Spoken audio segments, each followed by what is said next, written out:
Welcome to the Beyond 6 Seconds podcast. I'm your host, Carolyn Keel, and on today's episode, I'm speaking with Tas The Artist, an autistic, queer, disabled, and deaf graphic artist, illustrator, and advocate who blends storytelling with a passion for accessible design.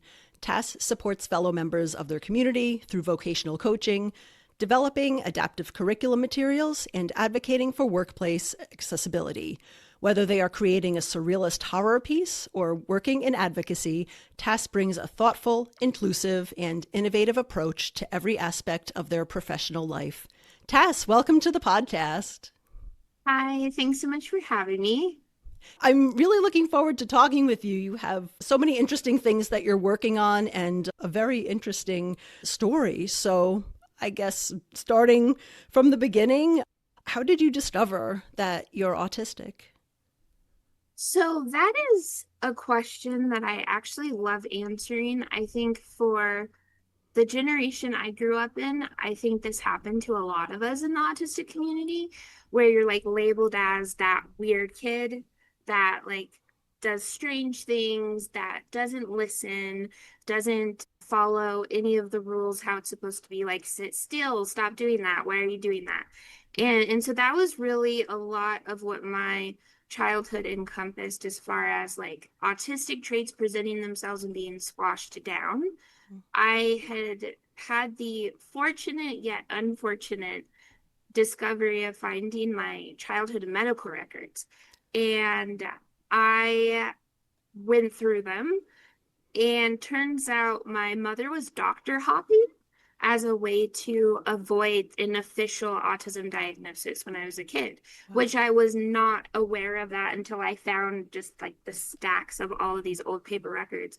And at any time a doctor would bring up, oh, we should do this assessment, or your kid might be autistic, instantly, boom, another doctor. Wow. And so I knew that the label of autism was something that my mother didn't want me to have, because later on she talked about that with me, but I didn't realize how extreme that avoidance was of that happening. So it was always really hard to interact with people. I still struggle a lot with social interactions, but it was really bad as a kid just because of that pressure to do it. One of the things I always remember growing up, and the whole make eye contact. You're not listening. Look in my eyes. If you're not looking in my eyes, you're not listening, which is just very painful and difficult to do. And I think that a lot of those just autistic traits later on in life, when I was 24, I pursued like a formal diagnosis, because I was like, I'm just gonna see, because I was interacting with some people that I knew that were autistic, and they were like, you should just get an assessment. If you can get one, go get one. Thankfully, I was able to get one with a neurologist. And I remember during the assessment, normally it was going to be about like 4 to 6 hours is what they had told me. And 2 hours in, the neurologist just looked at me and is like, okay, yeah, you're like so autistic. We don't even need to do the rest of this. And I Wow. was like, oh, okay, cool. Because I've never been high masking, Mhm. but I never realized how much I don't mask until that happened. And then I learned later on, of course, how masking is and that expectation. But when I got the formal diagnosis when I was 24, it kind of just like put everything in perspective of like, oh, I wasn't that weird kid. I was that autistic kid. Mm-hmm. Oh, wow. So, yeah, that's really interesting that you were able to get that diagnosis in your mid 20s and it must be interesting to kind of look back and say like, oh, now I kind of have a different framing on the things that I experienced in my childhood and in my life and how people reacted to me. That's very interesting. Yeah. Yeah, absolutely. It's been like a really long self-acceptance journey, but also just self-awareness in kind of undoing that tangled mess of ableism Yeah. that has been so hardly like ground in to my head. So like taking apart the internalized ableism and realizing like, oh, it's actually okay that I did this as a kid or I was like this as a kid, and trying to help myself not be critical of the things that are just who I am. And I'd say now it's been over it's been like 11, over 11 years actually. Gosh, sometimes I'm like, wait, how old am I? it's it's been about 12 years since I got my diagnosis, and since that point it's just been a lot of dismantling of all of the stereotypes and the bias and the internalized ableism that was impacting how I felt about myself. Yeah, it can take a very long time because that ableism is so ingrained growing up just by, families, society. It's everywhere. Once you see it, you realize that it really is everywhere. Yeah. Oh, exactly. Yeah. So, what was your childhood like for you growing up as an autistic child, even though you didn't know yet that you were autistic? Mhm. Well, so I was raised in a Christian fundamentalist cult. So I would say didn't have the best childhood for that particular reason. I never understood until I understood about being autistic why I was always kind of the prey for a lot of the predators that were around me. I had a lot of abuses that happened from my childhood of every kind. And I think that being autistic and having that not be okay, it gives a level of vulnerability, especially if you have a family that isn't actually supportive and is also part of what's like the problem. And I think that growing up in a religion like that is a whole nother ballpark comparatively to a religion that isn't a cult. So the expectations are heavier in general, no matter like neurotypical or otherwise. The expectations in a Christian fundamentalist cult environment is extreme. Everything in it is extreme. And so everything from how you act, how you interact with other people, you're always taught what things are. Oh, you have that whole thing, the thing that was ground into my head all the time as a child. You can't have friends unless they're part of this organization because that's spiritually dangerous for you. So isolation was a big part of it. And I think that when you're autistic, there's like two sides to it. On one end, I am good at following rules, which I do attribute to me being autistic because I've always been that like, well, that's not what it says, or like that's not Yeah. how you're supposed to. So in that way, when you're willing to follow the rules, it creates an extra layer of expectant subservient behavior in that environment. But then on the flip side, I was also very analytical and I liked to know the why. I always wanted to know the why. It's like, oh, you're telling me this is wrong, but why? Mm-hmm. And you show me, oh, here's the scripture you're using to justify this. But then this scripture says this, that contradicts that. So which one am I supposed to listen to? Mm-hmm. So I became very much a what difficult. Mm-hmm. I Mm-hmm. became ever so difficult, and it became more and more restrictive. The more I pushed forward with trying to understand things, the more restrictions I had placed on me in every facet. I remember an experience I had where I still to this day, I do not shake hands with people. I don't like to do that. I don't like to be touched by strangers. And when I was younger, I would refuse to shake people's hands. Like someone would come up and I'd be like, no, or they'd want to hug me and I'd be like, no. And I got in trouble for that. That was literally a taken in front of a disciplinary like committee of you cannot treat people this way. You have to shake hands. You have to hug people if they want to. They take away your autonomy and it becomes a I mean, they brainwash you. That's like what cults do, right? It's what it's about. And so for me, I think the reason I continued questioning, no matter how restrictive it got, the more restrictive things got, the more I questioned what they were telling me, and the more I had an issue believing what they were telling me. So I think my headstrongness definitely helped. And I attribute my desire and like thirst for the why to being autistic. That's like one of my personal autistic traits. I always need to know that.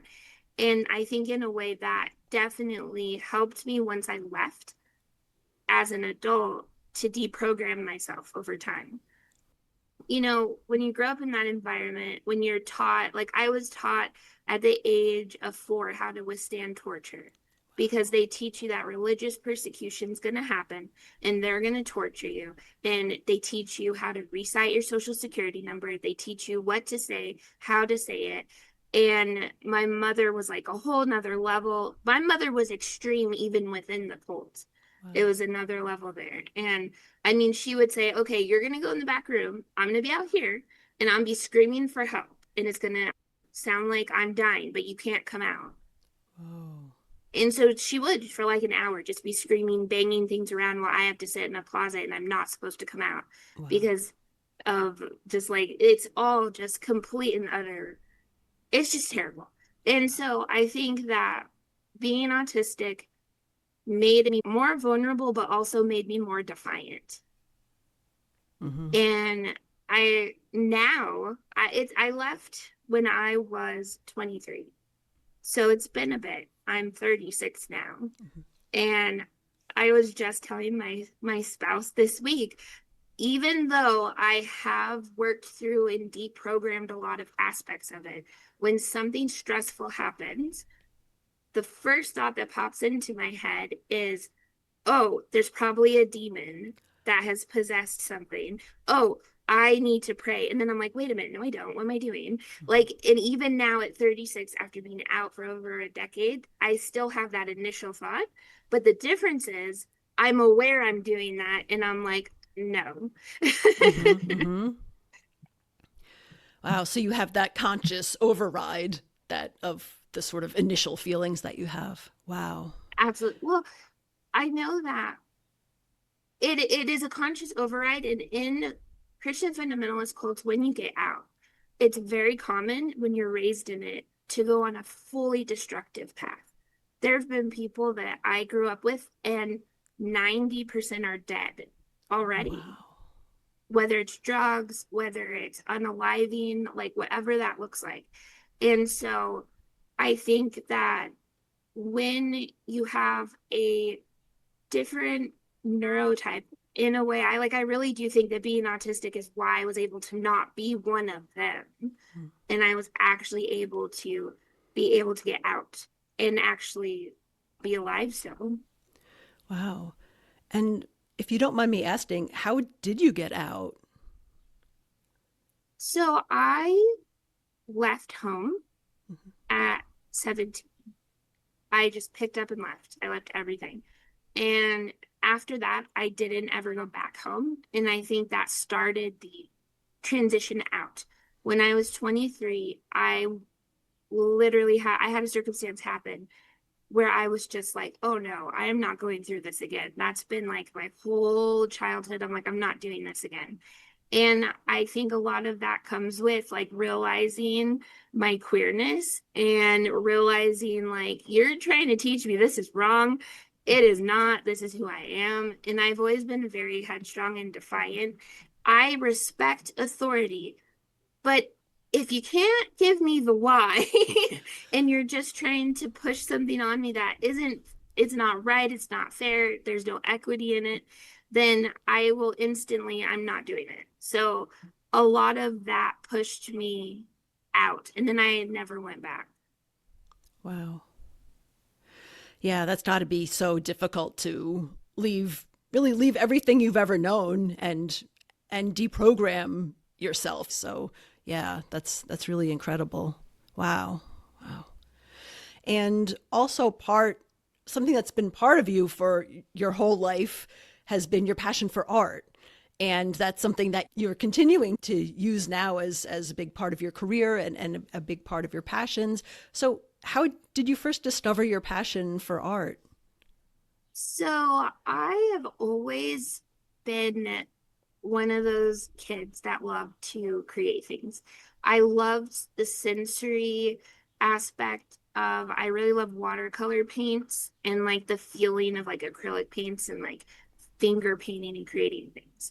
I've always had like a deep passion to any kind of creative outlook and I creative outlet because of, I think it's that escape from the situation I was in. The problem was with my art is that my mother was an artist and therefore every single thing I ever made got picked apart about how this was wrong, this was bad, this isn't how you do it. And so I focused a lot on writing because that didn't get picked apart. But I'd say I always did it for myself. And then over the last year, I was like, what am I doing? I love to create. I love art. I love to do these things. Why am I not just doing it and putting it out there? Because not everyone's going to pick it apart. Like some people will like it, people will not. And so that has really made me over the last year really focus on my art. And that's where I've been finding the most joy Mm-hmm. is creating. Yeah, and you create in a lot of different themes, but I know one of the big ones that you're a fan of is the horror genre or surrealist horror. So, yeah, I guess I'm just curious, how does your art, whether it's the horror part or the other themes that you create art in, how does that reflect your life experiences? I think when you live something that is horrific, whatever that falls into, when you're in those extreme circumstances, art mirrors that. And horror as a genre, sometimes people are very much like shying away from it and it makes them uncomfortable. And I think for me, when I see that, I'm like, that's because you know how real this is. Like, horror is an exaggeration of trauma, it's an exaggeration of like societal commentary on queerness and how there's no inclusion and acceptance and equality. Art has always been that voice that makes sometimes a bigger impact on people when they see it. And so I think with horror, there's nothing that I can create that would be worse than what I experienced. But what I experience is always in my art. Even if it seems like, oh, that looks like it's not as creepy as something you've done before. But it's like, no, if you look close, you can still see it. It's there. It's there. And I think that exploring recently, one of the things that I have been struggling with is my body dysmorphia and then my gender dysphoria. And I realized something. I was drawing a new piece and I was looking at the page and I was like, why am I drawing this femme person skinny? And then I was like, this is, and it just, I don't know, it just clicked. And then I went through some of my older stuff and I'm like, oh my God, I always draw this like stereotypically thin, femme built person. And I was like, why? I'm fat. Why am I drawing self portraits like a twig? And I realized that a lot of this like internalized piece with being trans and not accepting of my own body was bleeding into my art. Mm-hmm. So there are even things that I make that I didn't even realize had a horrific thing in it. Mm-hmm. But it's always there. It's always there. Wow. Yeah, that's so interesting that you can now look at the art that you're creating and have those realizations like, oh, why am I drawing this? What does this mean? And then it gives you insight into the things that you're going through and kind of helps you, kind of understand or at least be conscious of what you're feeling. Does creating art help you kind of process some of your past traumas in any way? Absolutely. I think that with creating the pieces, there will always be there's always a reason. Like, I sometimes don't go into creating something with an intention.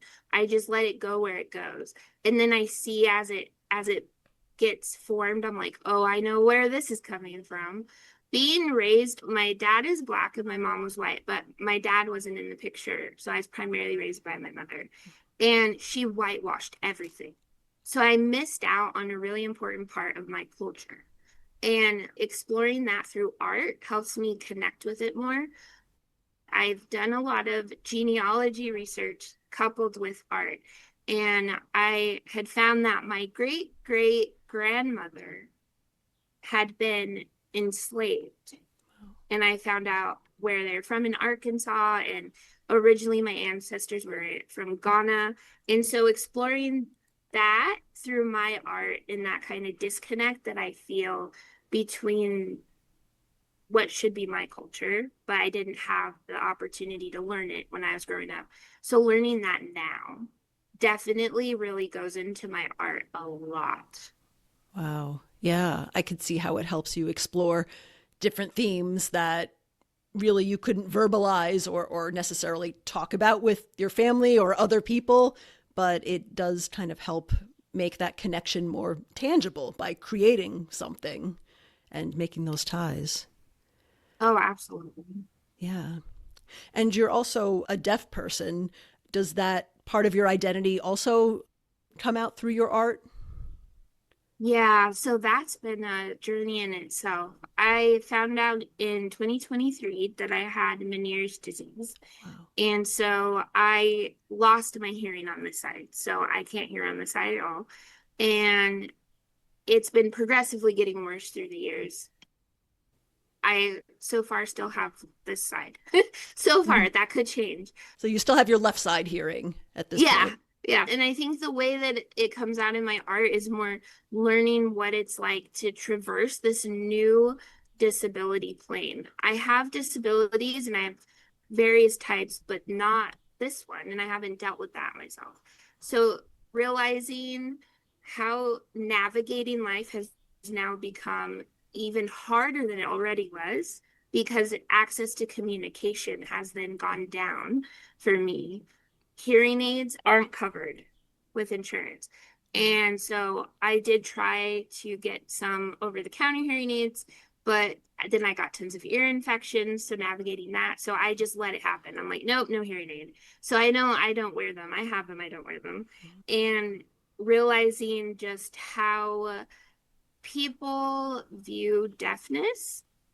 I've always been around the deaf community because I was around a lot of people. I've known ASL since I was 15.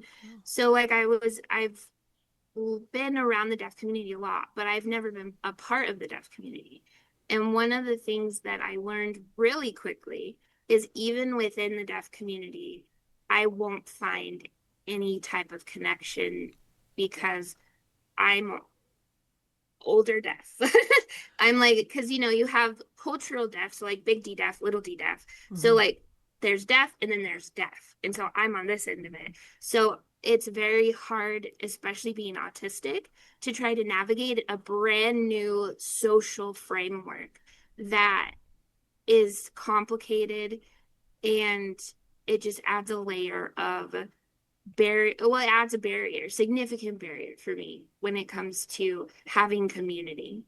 And I think that if I didn't have my art, it would be harder to deal with this transition. Yeah. I mean, I was slowly losing my hearing over the last, they said it's been slowly deteriorating. As of 2023, it'd been about eight years. Mm-hmm. And so I know it was a gradual transition into it, but now that it's kind of at its peak, it's very difficult to always express in words what it's like to deal with it. So the art definitely, I've been doing a lot of art with my head, like heads. It's like lots of heads, lots of surrealist melting ears and things like that. And I really love anatomy. So I've been studying Grey's Anatomy. I've been studying it so I can learn how to draw different aspects and different things and in the body. And so it's definitely caused some really creative pieces that I find meaningful to happen. Mm-hmm. Are there any specific messages or perspectives that you actively try to convey through your art? Like, I know we talked about some in terms of processing trauma and ways that you're feeling, but in terms of sharing with other people, are there certain messages you try to sort of reinforce or convey? Absolutely. I think that when you're not part of any type of marginalized community and you don't make a point of educating yourself to be an actual ally, you avoid it. You avoid it. I had a conversation with someone a few weeks back, and they're like, "Oh, I don't watch the news. I don't follow anything because it's just too depressing." And I'm like, "Okay, you don't know what allyship is. Like, I don't have a choice. All of it impacts me." And with my art, I always challenge people because I do horror. I say, "How long can you look at it before you're uncomfortable?" Oh. And when someone struggles, I'm like, and that is what you're doing to marginalized communities. It's hard for you to look, so you don't. Yeah.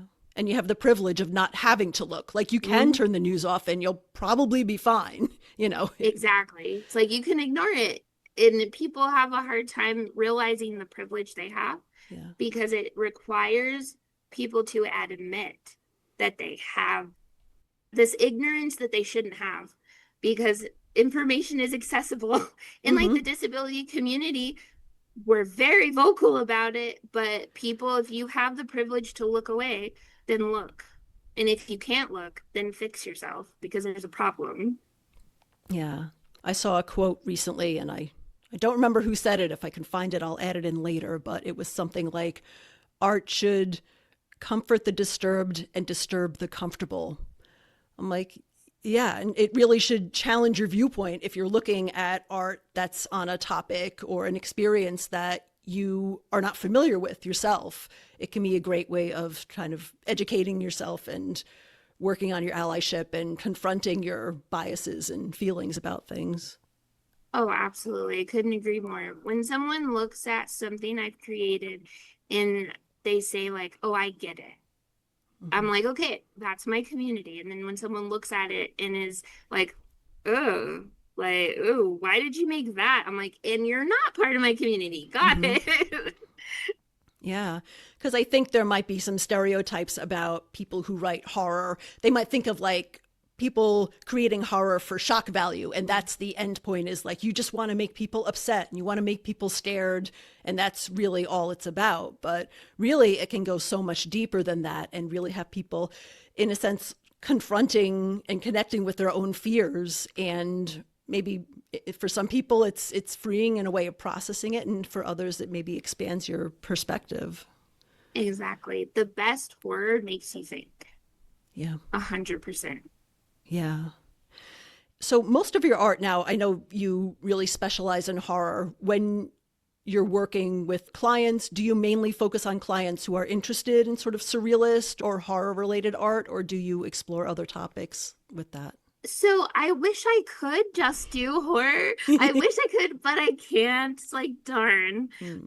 But no, I do a lot of different things. The way that I look at it when I'm creating for someone else is if you tell me what you need and I instantly can picture it in my head, I can do it for you. Mm-hmm. And so I do have to connect somewhat to the concept in order to create it. But as long as I connect, I can do it all. I recently finished a project for a client that needed a new logo done and completely just like not my style of art that they wanted, none of it. But I got the concept. I could see the concept. So then I was able to do it. So as long as I can see it, I can do it. But if I don't connect with something, I tell people I refer elsewhere because I want people to get what they're looking for. And if I can't deliver that, I feel like I can send them to someone who can do much better than me. Oh, that's really cool.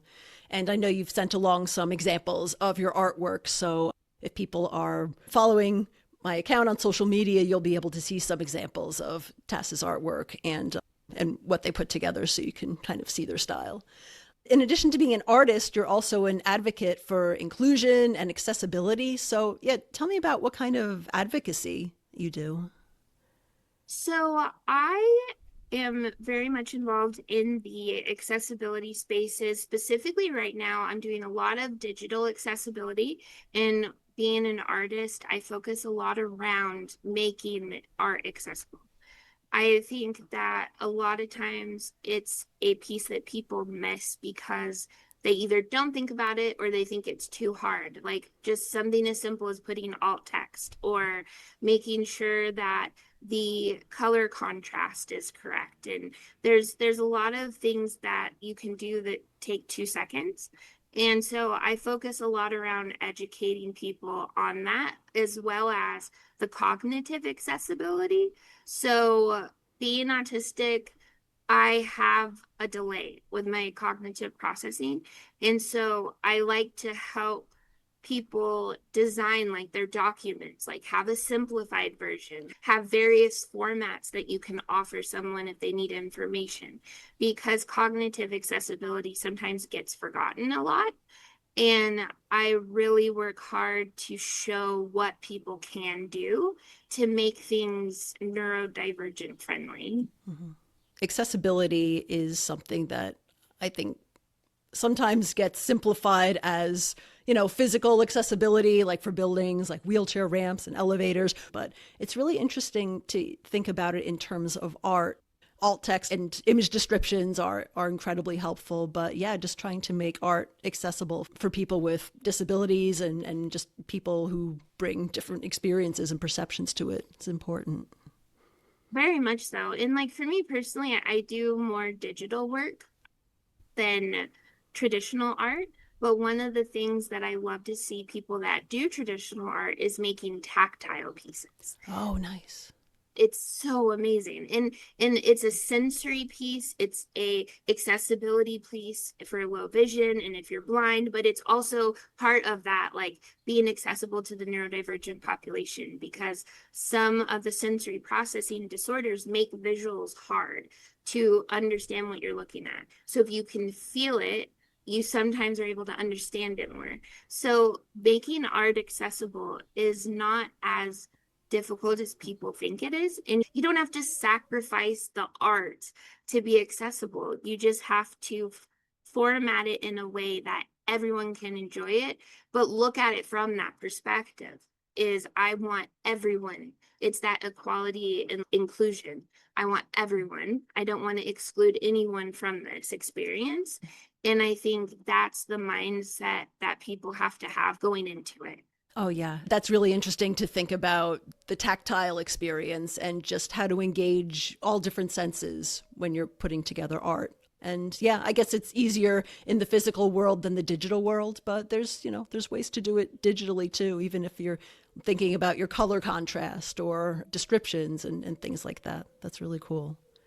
Wow. Learning as an artist to describe your own work to still convey what it is. It's a challenge. It can be really hard to do, but it's worth doing because that for digital pieces is going to be the most inclusive way. Like describe your own piece. Like how do you look at it? What do you feel when you see your own piece? And what does the flow of the lines, what does the color, what message does the color give? Is it warm? Is it friendly? There's ways to describe your own work to help someone understand it better. And I guess from an artist's perspective, when you're describing your own work, are you describing it physically, like this is what it looks like, and then based on the description, the person consuming the art kind of has their own reaction? Or are you, as the artist, saying basically, this is what I meant when I created this piece, this is what your reaction should be, for lack of a better word? So I think it depends. For me personally, I like to give a plain description of like, here's the format, the style, the vibe of it.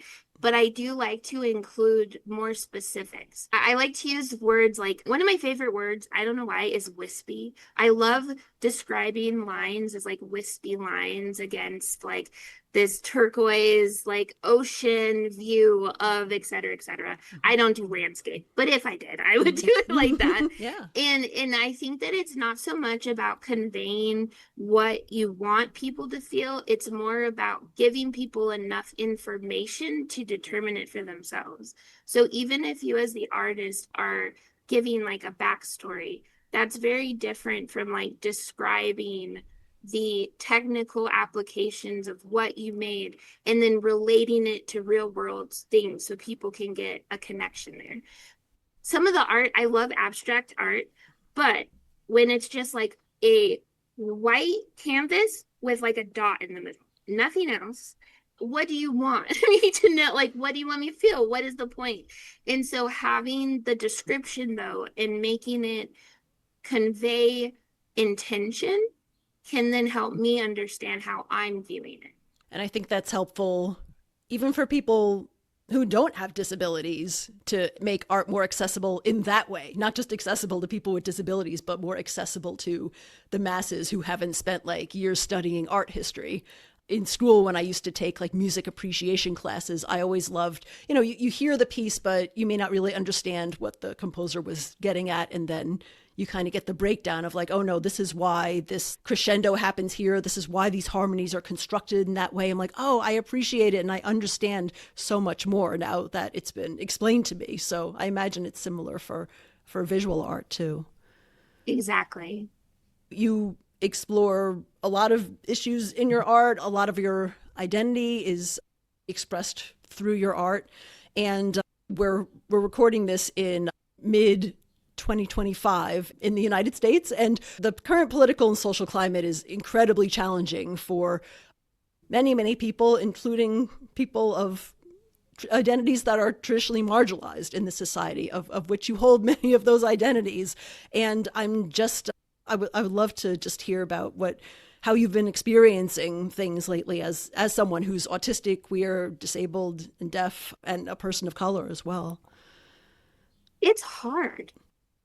It has been, it's only May and the world, there's so much attached to it. I think for me, the biggest piece, so I have always struggled with agoraphobia, and I have had that get a lot worse now. Like as of January, it's increased.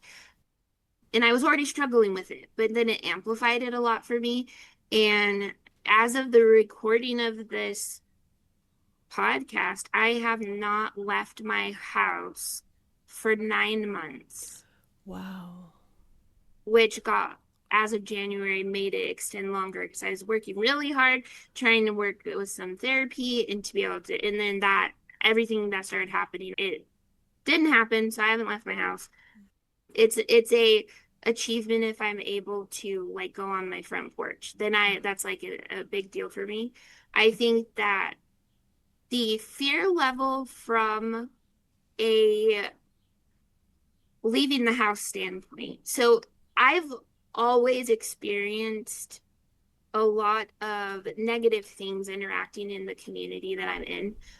When I was a teenager, I was threatened with a knife by a neo-Nazi. I've had people call me slurs when I'm walking down the street. Like I've had a lot of really bad interactions with people in the community I'm in specifically. And I think that now it's amplified. Hmm. I know my neighbors enough. I know. I'm like, yeah, you don't like me. They've never spoken to me. I've never actually had a conversation with any of my neighbors, and we've lived in the same place for 3 years as right now. And a lot of it is because I'm very clearly not a heterosexual, straight, woman identified person. Like it's very obvious. Like, and I love pride stuff, so I wear pride stuff, but I know that it isn't necessarily safe to just like walk the block. I couldn't do that. Even if I wasn't struggling with the agoraphobia, especially now, I wouldn't be able to do that. I follow the news because I have to for safety reasons, but a lot of the policy changes have impacted me in terms of I won't be able to get top surgery now. On the disability side, there's a lot of things that have impacted my ability to just have everyday necessities. And I'm still in the midst of that situation now, trying to get things sorted out.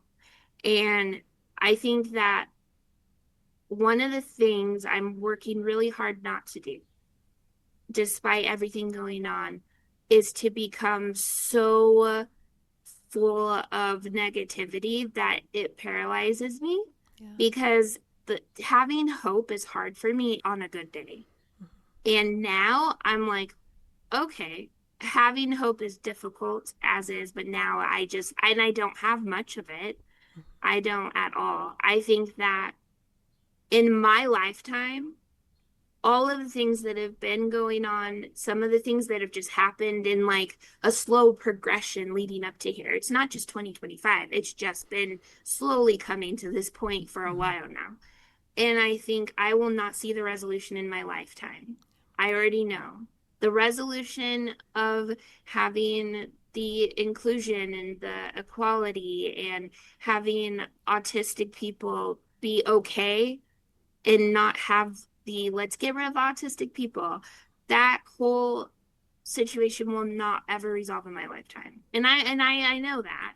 And I'm okay with that because someone had asked me, and this like sums up my experience. Someone had asked me about like, so what are you gonna think when you're 80? Like, what are you gonna look back on? And I'm like, I kind of hope I'm not here to see what that looks like because right now, I mean, thinking of from the time I was born, all of the world events that have been there, but just the events in the US, like two wars, COVID, 9/11, like so much has happened in a really short amount of time. And I think that I'm tired. I'm very tired. And in the advocacy spaces, it's hard to keep that up because how exhausting it is on an impactful, like on a personal level. But I think one of the things that people are not looking at per se, because there's a lot of, even in the advocacy world, there's a lot of judgment there. It's like, oh, you're queer. Why aren't you posting about that? Oh, you're trans. Why aren't you posting about that? Why didn't you comment on this article about autism? And it's like, because not everyone can, and not everyone has the safety to do so. And I was terrified just to do this interview. Like it was hard. I know that it's and I decided to do it because oh, here we go. I have tissue in my pocket because I knew when we got to this point something was gonna happen. I know that life is too short to not do the things that are important.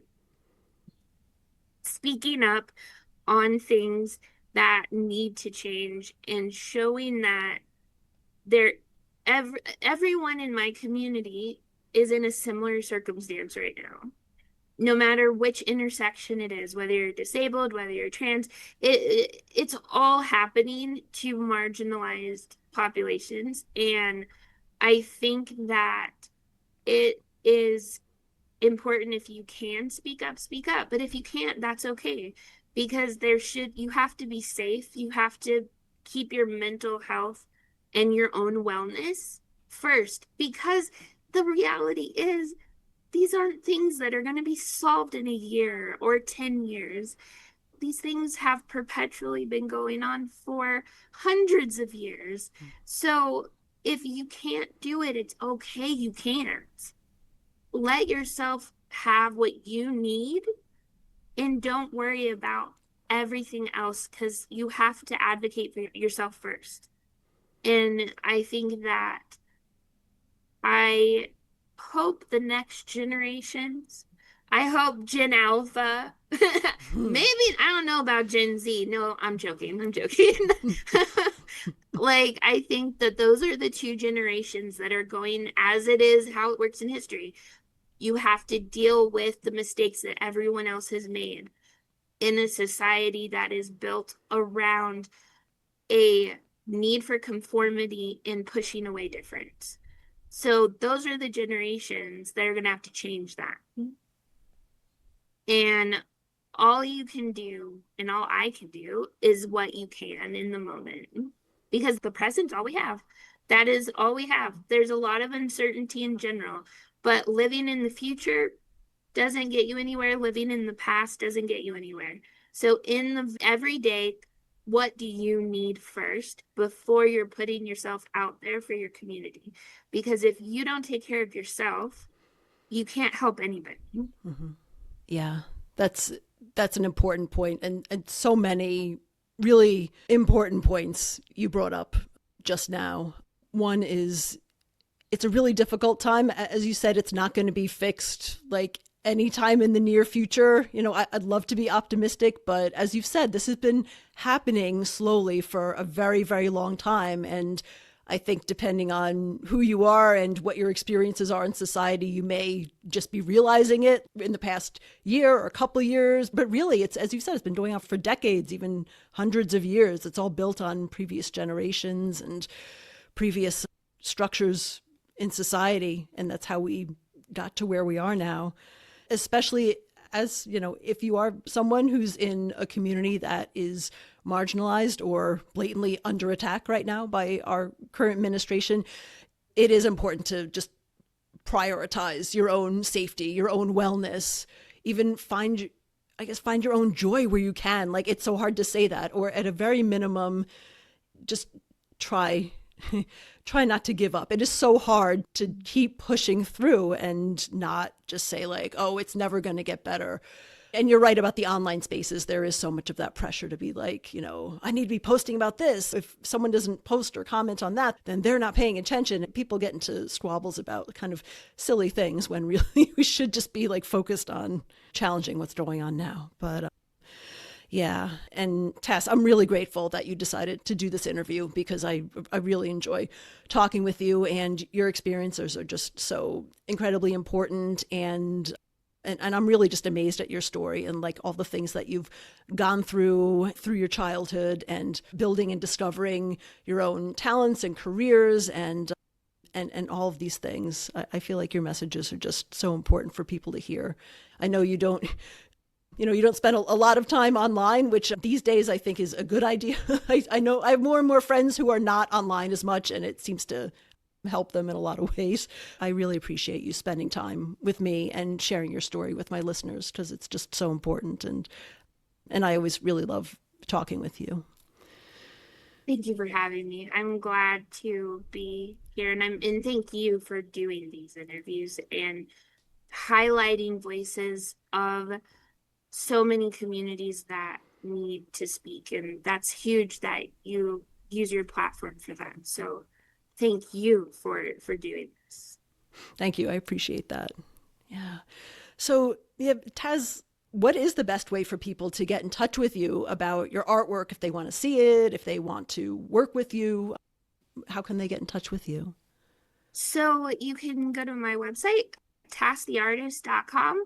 And you can also find me on LinkedIn. That's the only, I have a website and I have LinkedIn. I don't really have any other social media. If you're a horror fan, you can find me on Slasher, but those are the two places if you want to check out my work or message me for collaborations. And I'm always looking to work with other autistic and disabled and queer professionals and kind of do what we can to support each other. So yeah, tastheartist.com or Tas The Artist on LinkedIn.